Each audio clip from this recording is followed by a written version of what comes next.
leftists have this idea that we can never portray a woman as weak. We can never portray a black person as criminal. We can never portray a gay person as crazy. It doesn't help when Barbie is declared a master thesis on feminism and a feminist fantasia that encourages young women to reject their gender and what makes them unique because it's all social constructs apparently anyway. Imagine the Punisher getting Disney Plus. Imagine John Bernthal's Punisher in the woke MCU. And I even tweeted about this. I said it would be cool to be excited for this. But with what we've seen from Disney Marvel, we'll probably see him tracking down people who use the wrong pronouns so he can cancel them. Hollywood, of course, is the land of make-believe, but it's getting tiring to see men getting ruined and oftentimes diminished in order to empower women. There are countless games that have gotten the same woke treatment. A continued sore spot for a lot of people is The Last of Us 2, which basically simultaneously gave up, but also tried too hard, all at the same time, as far as the storyline went. Between the 1990s and today, we've really shifted away from conservative values, traditional Christian Western values, European values, American values. We've really shifted away from that. And thank God we did. Okay. I think it's time for us to have a talk about wokeism. I know, super original topic, right? It's not like anybody else on this platform has talked about it.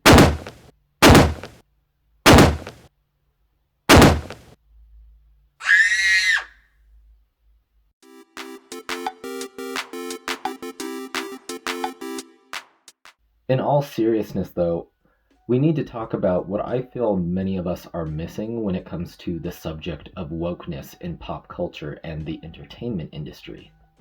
Despite the fact that wokeness or wokeism are both terms that aren't always clearly defined, and they're both used as rhetorical crutches, they're representative of a cultural phenomenon that is impacting all facets of mass media, including the entertainment industry.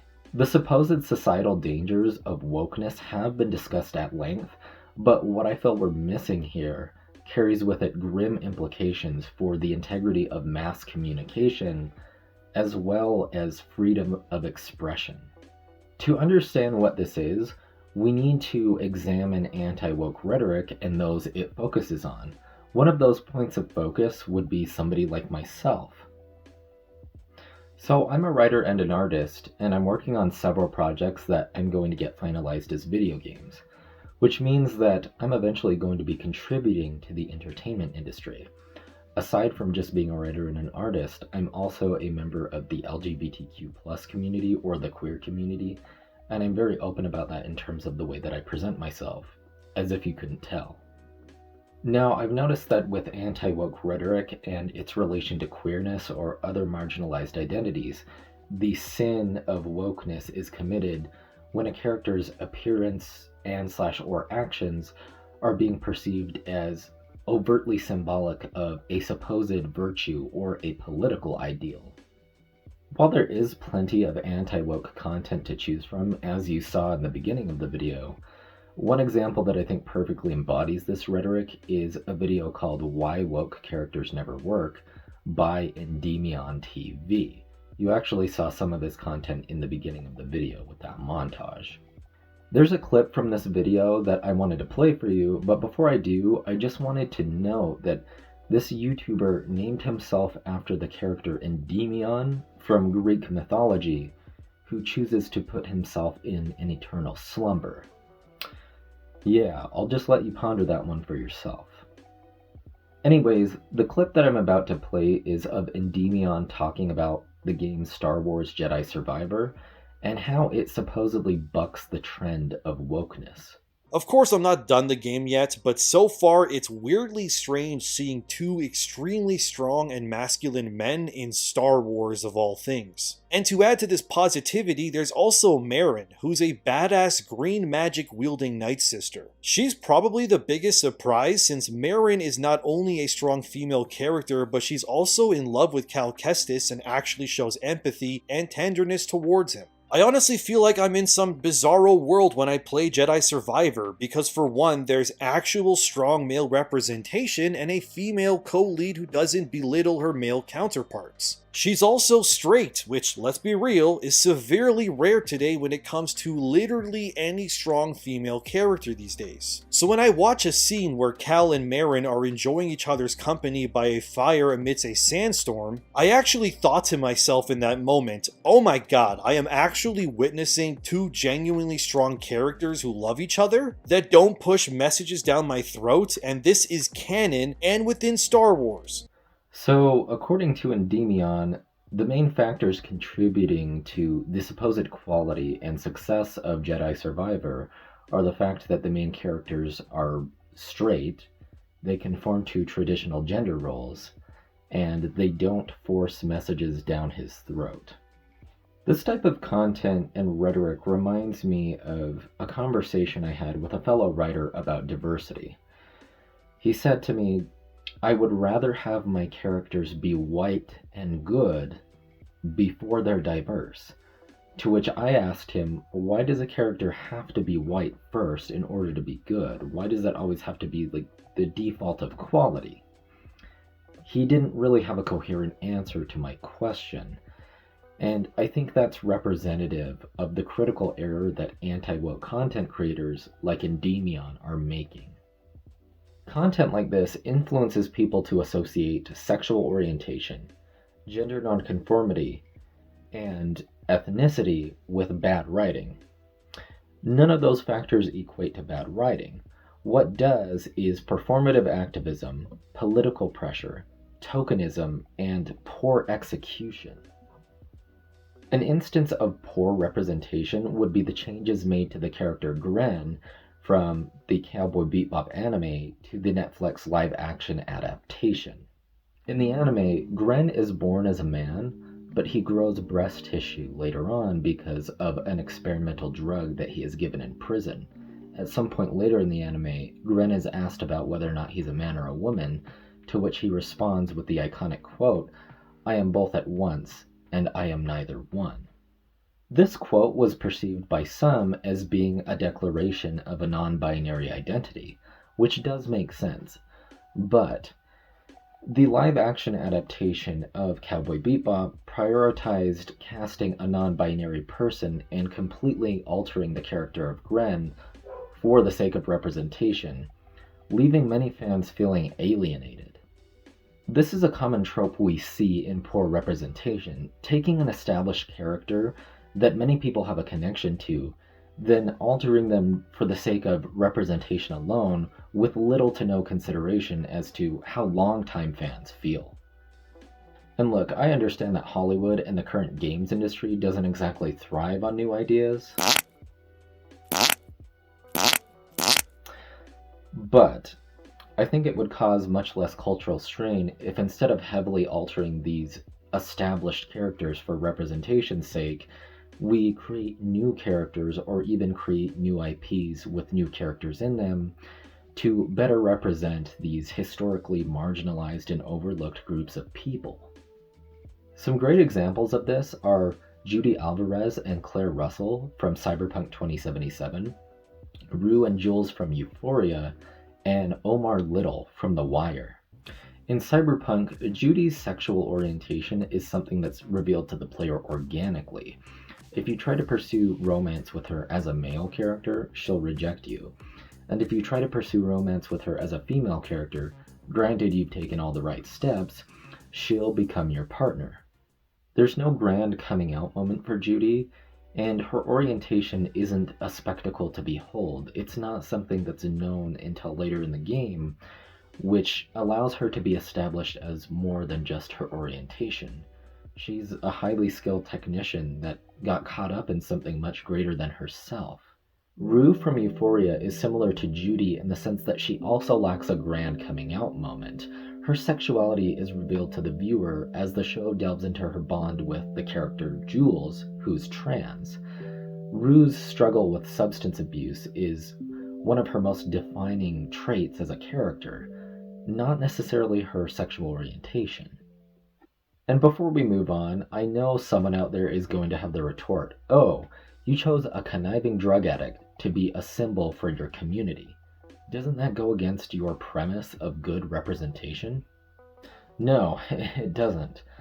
Queer people are not monolithic. We don't always have to be some kind of symbol of virtue. Portraying one queer character as a troubled drug addict is actually good because it humanizes us. It grounds us. It communicates to the audience that queer people are susceptible to all the same pitfalls as anyone else in society is. Then there's Omar Little. Omar Little could be described as a criminal mastermind, the definition of the modern outlaw. He's somebody that's always been living on his own terms and someone that's always a step ahead of the criminal underworld in Baltimore and Baltimore's corrupt police department. While Omar is traditionally masculine in presentation, and he exudes a sense of power and authority that no other characters in The Wire have, he's also gay. But it's not something that the viewer would be aware of until it's presented to them.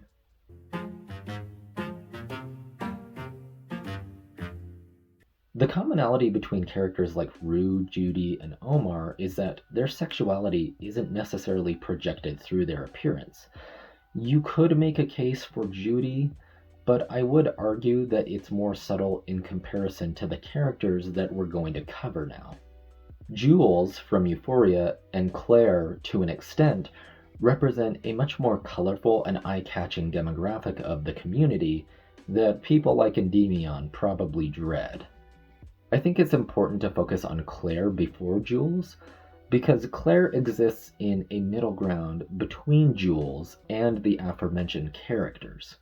Claire in Cyberpunk is a mechanic, and she lost her driver, who is also her husband, to a fatal street racing incident, which serves to establish her character. If you look at the back of Claire's vehicle, you'll notice something. She's sporting the trans flag. And when you later talk to her about her dead husband, she reveals that they were both friends prior to her gender transition. This coming out moment is handled so well because of how natural it feels. There is a reason for Claire to disclose this information to you. For those who are hoping to incorporate trans characters into their stories, I think you should take note of this. And finally, we get to Jules from Euphoria. I wanted to save her for last because I feel that Jules is the most overt example of representation, not only because of her appearance, but also because her experiences in Euphoria are heavily dictated by her identity as a young trans woman. The way Jules perceives herself, the way her fellow peers perceive her, the way her love interests perceive her, and the questionable decisions she makes throughout the series are all factors influenced by her identity as a trans woman.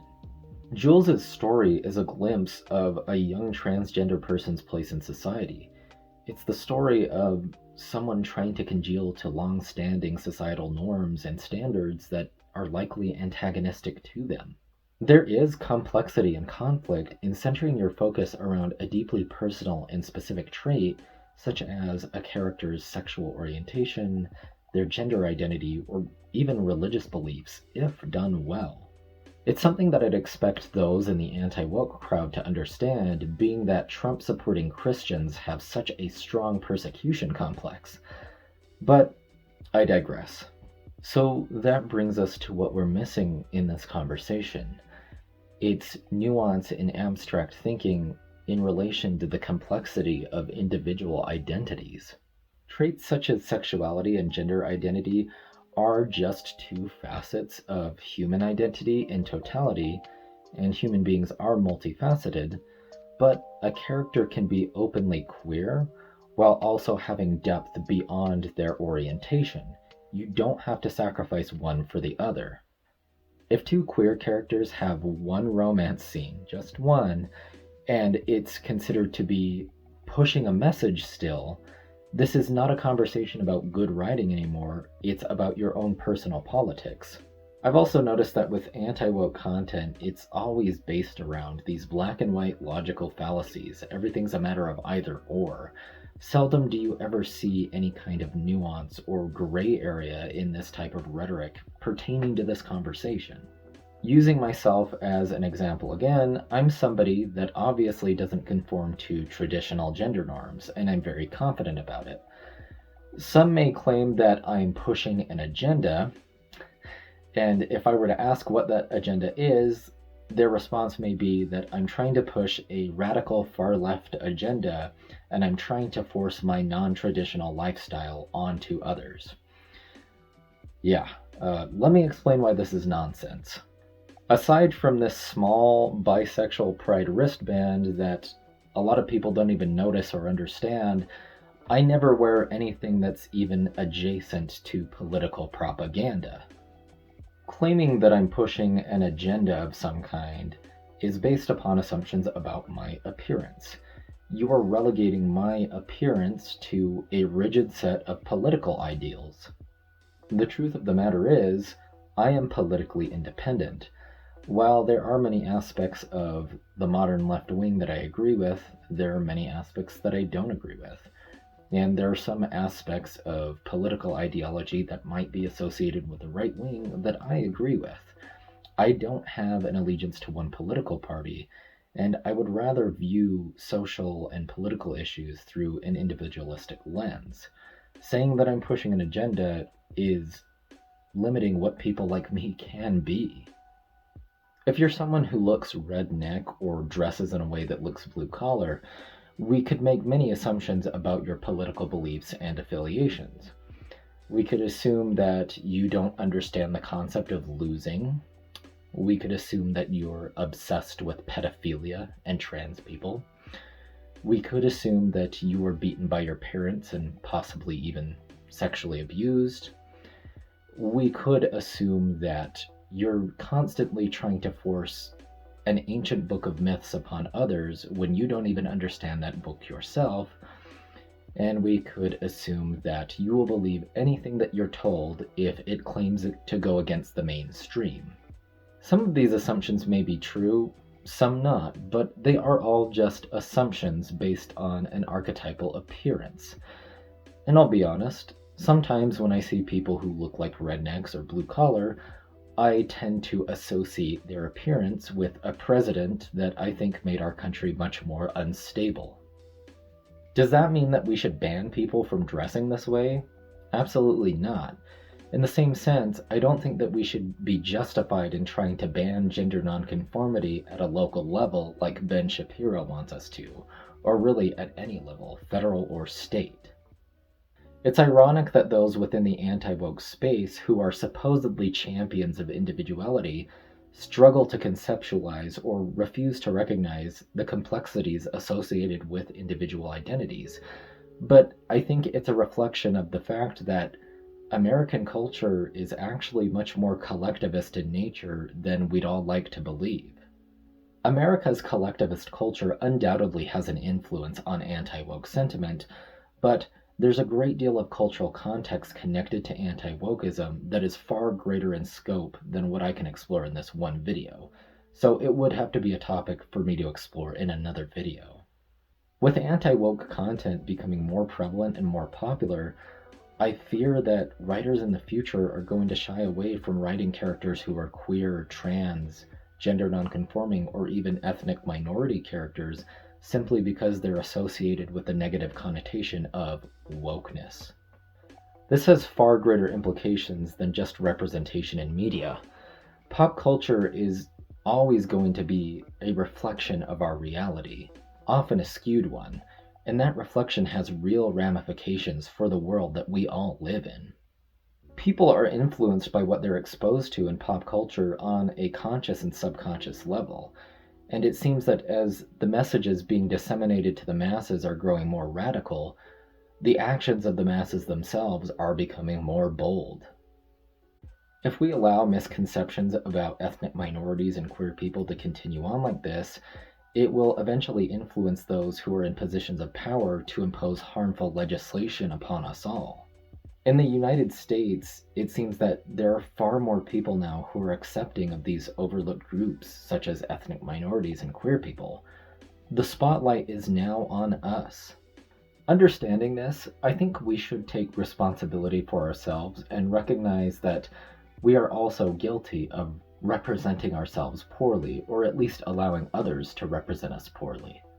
If we want to strive for more acceptance, I think we should take it upon ourselves to better understand the art of rhetoric and how to apply it to pop culture so we can incorporate these types of characters into our stories and into media in a more tactful manner. If we can do that, I think we'd be one step, maybe one small step, but it's a step nonetheless, closer to living in a world where being trans isn't viewed as much differently as a name change, or deviating from gender norms isn't culturally transgressive, or putting ethnic minorities in positions of power traditionally held by Caucasian people isn't perceived as a threat. I know I'm asking for a lot, but I believe we can do this. We need to advocate for ourselves, and we need to stop allowing media corporations that don't care about us and don't even understand us to continue to tarnish our reputation.